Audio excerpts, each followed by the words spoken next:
You are listening to Art Destinations, a podcast where we host fortnightly conversations with artists and thinkers living and or working on islands to see how these unique places shape imaginations. This season is set in Sicily, following on from our Luchuita, Tasmania and Venice series. Hello, my name is Sarah Rhodes. I'm an artist based in Luchuita, Tasmania, and the host and co-producer of Art Destinations with Alfio Puglisi, Director of the Sicily Art Residency Program, SARP. Today, Irene Coppola introduces the concept of fight-specific work. She is making work as action to comment on the social, political and environmental issues that arose from the mafia's involvement in the redevelopment of the city of Palermo post-World War II.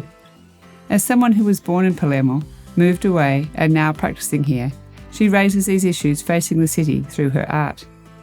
We will share some of Irene Coppola's work on our Instagram page at artdestinations.podcast. Subscribe to Art Destinations on your hosting platform so you don't miss an episode, and even leave a review. Your contribution supports us. So welcome to Art Destinations, Irene. It's really great to have you. Thank you, and thanks for the invitation, Sarah. Now, I'm really excited about our conversation. Your practice is centred on walking, and that's something which I find really interesting as a way of connecting to place. So I think it's particularly interesting you living in Palermo because it has such a rich history. It's recognised as the most conquered city in the world. It has some of the most UNESCO World Heritage Sites of any city, and Palermo was first established in 734 BC. And since then has been an overlay of North African, Islamic, Roman, Phoenician, Byzantine and neoclassical influences on architecture and the streets of the city due to the continual conquering of cultures. And what I'm really excited about in exploring in the conversation with you is its more contemporary history or modern history. The historic centre was severely damaged by Allied bombings in 1943 and the city was left to decay. And many people lived after that in crowded slums and shanty towns. And this led to the post-war construction boom known as the Sack of Palermo, which has become a focus of your work. Property developers came in and built poorly constructed apartment blocks in the place of parks and historic villas that were damaged by the bombings. So I'd really love to hear a little bit about how you feel or what you see when you're walking through the streets of Palermo. What are you observing? Okay, so Palermo, is my birth city, and I actually lived here my childhood, and then I came back during the pandemic time. So my academic period was actually I spent it in Milan and also abroad. So as you said, this island is the island with the highest migration flows in history. So I try to practice movement as part of my routine. What I see in Palermo is a constant choreography of arrangements. For example, street vendors that I started documenting during the pandemic time because I saw them empty for the first time. And it's a way to understand the street, the city, for me to document, to look at them and make drawings. But I see also a pervasive sense of neglect, a lot of waste all around, broken sidewalks when they exist at all, a sharp rise in fry shops and franchising stores, while public and social space are lacking. And I see tourist crowds in the historic center. But I see also a lot of palms and prickly pears, jacarandas and agaves that are all subtropical trees native from Central and South America. So our vegetation is telling also our history, how it is full of different heritages and cultures. Now it's very common to see green parrots all around. People are starting to say that Palermo is like to be in the tropics. That for me is a way to exotize too much the city, But it's true. There are green parrots everywhere, but there are no parks where people can spend time with their family or like playing or using public space. There are too many cars, I have to say. Palermo is a great cause. It's very interesting, but also sometimes tiring and suffering. Depends on the street you walk. That's the thing, and where you live in the city, because the city is so different depending on where you live or where you come from. Yes. You said that you were photographing during the pandemic the street vendors. Can we go to your website to have a look at those pictures? Actually, I don't have them in my portfolio or in the website because it was an ongoing research that still I have to continue because the pandemic time was so fast that, when we were living that time, we felt how it wasn't so fast, but in the end, it was. In 2 years, we came back to our daily life, and I had to be concentrated in other projects. But I have these notes because it's part of my practice to start something and then leave it for a while. And try to dedicate time and also space to them, because I try to think the work not only by time but also by space, and that is a long research. I mean, I can spend all of my life like documenting them and maybe make a book about this. So it's gonna take a lot of time. I have notes for now and some drawings. You mentioned earlier that the coastline has been impacted by the bombings, and you're responding to that. So can you talk a little bit about some of the work that you've done and how you've responded to the damage that's happened on the seaport? Actually, the coastline has a very huge and heavy heritage because this heavy heritage comes from the Second World War.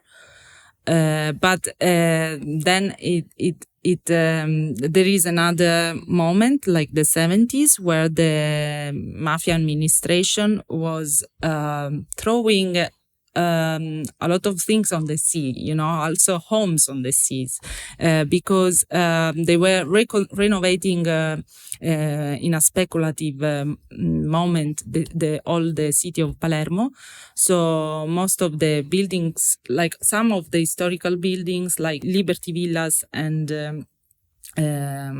other historic buildings, were destroyed, and to make space for the residential buildings with cheap materials. So most of Palermo now is like this, is constructed with huge vertical building without real regulation, without sidewalks in many neighborhoods. So it's very different from what you see in the center.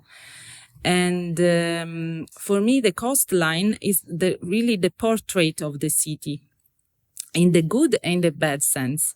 Because now I spent a lot of years, and I'm continuing this research along the coast. Because I feel also as a Palermitan, I miss my sea. I want to understand why Palermitans broke their relation with the sea. We are surrounded by water, but actually the access to the water is almost impossible. Only few places like Mondello and a few others that people try to build by themselves are public access to the sea. And this is incredible, paradoxically. Is that because there's cliffs, or they've built like fortress sort of as defense around there? What's blocking people from going to the water? No, because, for example, in the north coast of Palermo, the north coast is from the urbanistic point of view, is, for example, mostly privatized. So you find just few access to the sea, and they are not secure, or they are not so evident. And in the south coast, that also this one is a word comparing to the urban expansion of the city, the so-called south coast of Palermo instead is a sea that you cannot swim on this sea, because it's full of pollution, and the beach is full of hills that are called mammelloni. And these hills are compact waste from the 70s, from this speculation boom that because there were a lot of debris to be, put somewhere, and they decide to put them along the coastline. So these hills actually changed the line coast, the shape of the coast. Now is a sort of suspended place where the citizens try to use it. And sometimes when you spend time to walk through the beach, it's very interesting to see how people temporarily use this public space, try to invent a way to reappropriate this area of the city. So I spent a lot of time walking through this coastline that is almost 20 kilometers. So it's huge. And I collect, as it my practice, I started to construct an archive of this material culture. And then I started to get more into the histories of the people. That's why now I'm working on a long-term project that is a documentary movie about the landscape that is called Mammelloni, but also about the way people live this area of the city that is changing so fast. I mean, next years, there is a project of renovation coming from above that probably will change this part of the city for a fancy business, exclusive place. And now there are some projects that have to change the coastline again, probably in the next years. They have the money to do this, they say, but it's 20 years that they talks about, the administration talks about, to change them and to make it more open to the people. We hope so. But the projects I saw, some of them are, for exclusive clubs, and to make again not a public space open to the people, but more as a business center, for tourists. It's amazing that an island really that is in such a, in the center of the Mediterranean could have polluted their such beautiful coastline and then clean it up and privatize it, is what you're saying. They make it private if they make it in exclusive clubs, and you have to pay to go. I think in the project that the administration is proposing, of course, because they cannot economically sustain all these costs, they probably will give to some privates the own to the right to run some places there, of course. So some private places, but they also are thinking some open parks. So we hope it's going to be possible. It's so sad that still the sea, you cannot swim in this sea. So they are planning to make, for example, a big pool where to enjoy, but it's so crazy. This is really the contradiction of this beautiful island, but with a lot of contradiction. We used to say, I have to tell you this story about Il Genio di Palermo. As the motto of Palermo secular symbol, Il Genio di Palermo goes, Palermo, golden basin, devours its own and feeds the stranger. This is the truth. I really can say that this is something that is part of our heavy heritage, and you can touch it also now that the city is changing, but mostly on the direction of the over tourism and the B&B and I can really feel it, and I think it's a real truth, a haunting truth. I mean, a lot of places rely on tourism as an industry to get themselves up to the next level. Yeah, it's a global problem now, no? So here it happens so quickly, especially after the pandemic time, because in general the south of Italy it wasn't subject to this speculation, this legal speculation. It was an illegal one. Now we had a legal one, right? So it's much more complicated.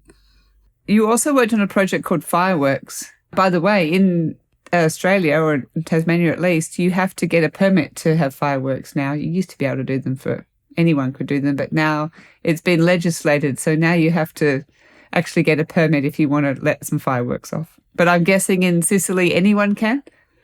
Actually, I think also in Italy there are some rules about this, but in general it's common to see fireworks every night in Palermo or Napoli or other cities of the south, because it's a way to celebrate like common, collective rituals, but also is a code signals for illegal activities, let's say. So it's very interesting the way they are using, the people use it. It sometimes is really tiring, but it's very common to see these blocks of fireworks, like used fireworks along the street or also even in the beach. So I started to also think about how to use this material, this block, as a way to construct an installation, a sort of platform that I proposed for the Blas Festival, Between Land and Sea Festival, curated by Fondazione Studio Rizoma. That is a foundation based in Palermo since 5 years. And I collaborated with them for few projects related with the coastline. So for the festival of the 2023, I proposed this installation made of blocks of fireworks that people could use. So it hosted also the first public event for the citizens to think about the coastline and the projects that are coming, and to discuss together the future of the coast. So hosted also some vegetal species of the Oreto River that arrived to the sea of in front of the Mamelloni. So it was a kind of interspecies platform, but where different species, not only humans, but also plants, could live together and think together about the future of the coast. So it was a first experiment, but I would like to propose it again somewhere, not only here. From the other hand, I screened the teaser of Mamelloni. That is this ongoing project, documentary movie that I co-directed with Ruben Monterosso. We, of course, invited some of our characters that are actually citizens of the coastline, and each of them reflects a piece of the coast somehow. So it's really a way to talk about it, but in a poetical and metaphorical sense. So we are working in this direction. It's not like a structured documentary with direct interviews, but people moves through the landscape and through their homes, like talking a bit with their action or with their bodies about this themselves, but in the same time about the cost. So we are trying to work in this direction. Okay, that sounds beautiful. So you've set up your own artist space. Is that in the center, in the historic city? Sì, Spazio Materia, yes. So in 2024, I inaugurated this new space called Spazio Materia. That is a studio that I share with my partner Vito Priolo, that is a Palermitan architect. We are based in the Ziza neighborhood, and Ziza means it's an Arabic word that means the splendid. Al-Aziz, and it's a very nice neighborhood full of still 1930s buildings and family-run businesses, and close to the center. And we renovated this space with a lot of energy and love because we decided to stay and to live here. Because also me and Vito, we had different experiences abroad, and then we decided to remain and to work from here. And sometimes we work together, so and sometimes in individual works. And it's interesting because our collaboration opened up many possibilities and new questions in our practice. Since I'm interested in the display, how we put things on display, especially in the art world, it's interesting to collaborate with an architect that also has this sensitive perception of the space. Recently also we worked on a installation together. That contribution was not only technical by Vito, but also like sensitive, because when you work with big installation, of course you have to maintain a technical a connection, with the space. We work on the poetical level, on the poetical connection and correspondences between matter, form, and concept. Okay. So what's it like working with your partner? No, it's really interesting. Every day it's full of inspiring moments and discussions. So I feel really lucky. I mean, when it works, it's very powerful, and I hope, we can continue building many things together. Even Spazio Materia is a space that born with our relation, so with our connection. So I hope it's gonna produce much more. That's the thing. I think it's very lovely to be working with an architect, because especially as someone who's responding so strongly to place and walking through the streets, it's funny because as a artist working with, the still and moving image, photography, video, I never really thought of architecture as something that I would be exploring, but increasingly I can see that it has a really interesting way of thinking about space, like where the image is two-dimensional, but the architecture is looking at it from a third or even fourth dimension.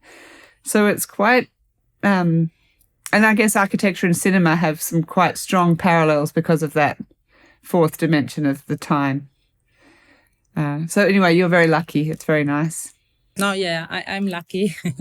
And looking ahead, we envision Spazio Materia not only as a workspace, but also as a site of connection, of foster new perspective for the city where we decide to stay and also to contribute to. So for us, it's a small but determined gesture of care, and we try to keep going on here. So at the moment it's your studio, but you'll open it as a gallery? Or it's already a gallery? not really as a gallery, but mostly as a space of thinking of connection. So we will probably organize some events with interdisciplinary events. So, for example, showing some projects or works by other people, or screening videos, or presenting books. So, yeah, a cultural space that can be more open to the people. Yes, we have to work on this. I was just thinking about the people that I was speaking to in Venice, and how Venice has a similar problem, but a lot worse at this point, with the over-tourism, and how the big institutions have come in, and there's not really a space for the local, there hasn't been a space for the local artists, and not even in terms of where they could live, let alone where they could practice or even where they could show their work. But, you know, with some committed people and a really strong community who have almost thrived out of adversity, they've had to fight harder for what they have, and they're producing some really amazing things. It feels like there's a similar story, but your Palermo story is a little bit more junior. Yeah, we have some, like you said, in Venice or other cities, many examples that can help us also to build our own communities here. So that's for us really inspiring. And, I'm thinking now this concept of fight specific that was initiated by my mentor Berteis during my academic years in Milan. I really embrace this concept of fight specific, because it changed, the concept site specific and fight specific, recognizing that each place have its own local special story, and but it can be connected with a global fight, no? So I had the opportunity in Milan to find also my places of resistance, because Milan is another completely different city comparing to Palermo, and also a complex city from other point of views. But for me, was a place very inspiring. Like I studied and lived there for 11 years, so I could have a formative time filled with experimentation, international encounters, and creative dialogue. So here, so it's my second home somehow. And it's interesting because, for example, I collaborated since the 2014 with the activist of Isola Art Center. Is the center founded by Berteis, and it's called the Isola Art Center because the neighborhood that was subjected to the gentrification in Milan was called Island. So it's a way, somehow I found my island also there. I always feel this connection with the Isola neighborhood in Milan, that now, of course, is the center of the financial business in Milan.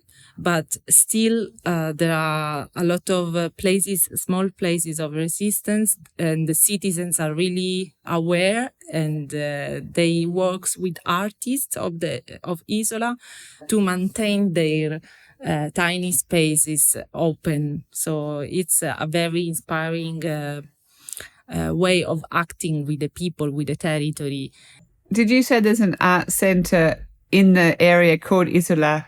There's an art centre there, or it's a financial district that is keeping the relationship? No, actually, Isola Art Center, they had a space like 10, 20 years ago that was called La Stecca degli Artigiani. That was a building full of artisans.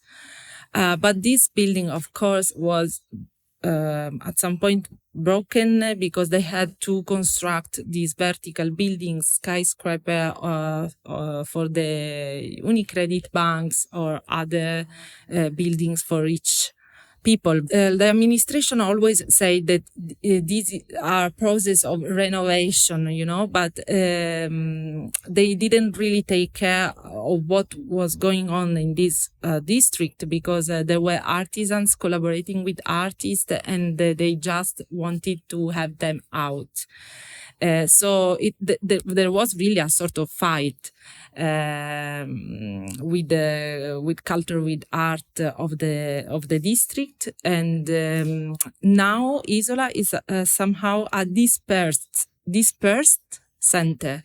So the activists they opened other places with the citizens of the district, like a small library or social space where to discuss about the problems of the district. So, and now there is a place called the Isola Pepe Verde that is very small one. It's a very small piece of land, but it became a garden because the citizens with the artists were taking care of this piece of land, making an open garden for the neighborhood that everyone can collaborate in this garden and take care of it. And they used to organize many things there. It's a beautiful place. It is really next to the skyscraper. So there is this incredible resilience of the people to stay there, to be there, and to fight in many levels the power, because that district now is the financial district of Milan now. So yes, it's something that comes from the law, from the street, from the people. So that's a very inspiring place. So Milan is very surprising also. It's like an archipelago of islands, isn't it? It's really like an island. Your work is walking through the streets of Palermo, walking along the seafront, the coastline, and you're collecting things you were saying at the beginning, sketching, photographing. And then are you taking these works back to Spazio Materia, your studio space? And if so, what are some other works that you've been working on from the collections of the things that you've, the fragments that you've been collecting in your walks? What I practiced is this exercise of memory, collecting materials found on site. So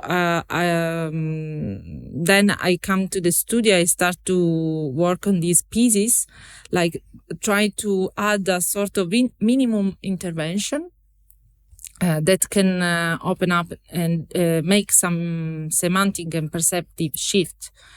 And I began collecting, for example, hundreds of maiolica tiles, fragments from the beach of Romagnolo, reshaping them into geometric forms that echoed the original pattern. And also I recovered some pieces of reinforced concrete that were really pieces of homes dumped into the sea, that I just cleaned and restored to show again the original material. And for example, these pieces, their shape remind me to roots and plants. So it's more organic than industrial in the end. And I also initiated a photographic series that I called Contro Display. And they are temporary assemblages created in this work. I used to create this on the beach with debris I found there. And then I shot the picture.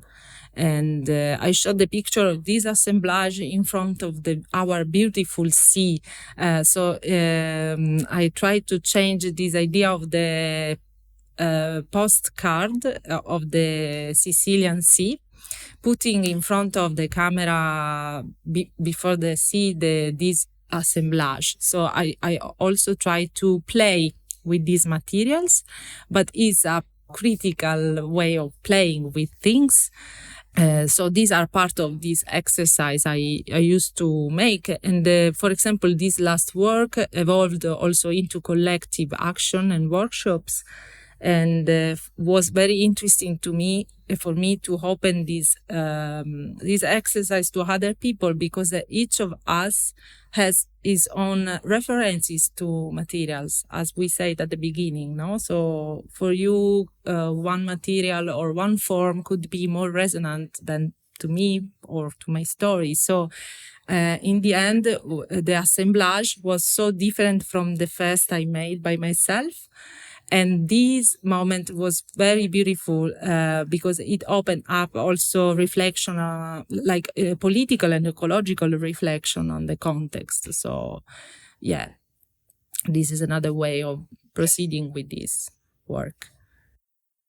I was just thinking, it's quite clever to focus on the social and political urban landscape of Palermo. To work over a lifetime is a long time, and I wouldn't put that responsibility on your shoulders, but because you might want to go somewhere else at some point. But to be building up a body of work about this, and especially over time as the city changes, because the city is going to change very fast now that money is coming in. It's really clever, and it's one of those things that each work will be interesting in its own right, but with time it will be even more important. So I suppose I just want to finish and say that I think that you are working in a really, really interesting space, and I'm really excited to see how it develops. Yeah, thank you. Because for me, it's a way to work with memories.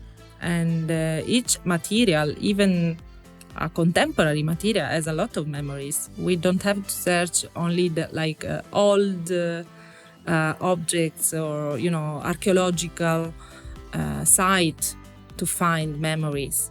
The recent memories actually are talking about our imminent future. And Palermo is a place where that is a sort of, as I said, suspended now in a moment of big change, but also very rooted in a heavy past. So it's a way to comprehend, understand the territory, and across the things. Well, thank you so much, Irene, for coming along to Art Destinations. It's been a real pleasure. Thank you. Thank you for the invitation. Thank you, Sarah. Thank you for listening to this conversation with Irene Coppola. Be reminded about our next episode of Art Destinations Sicily by subscribing to our fortnightly newsletter on our website, artdestinations.org. I'm your host, Sarah Rhodes. Ciao for now.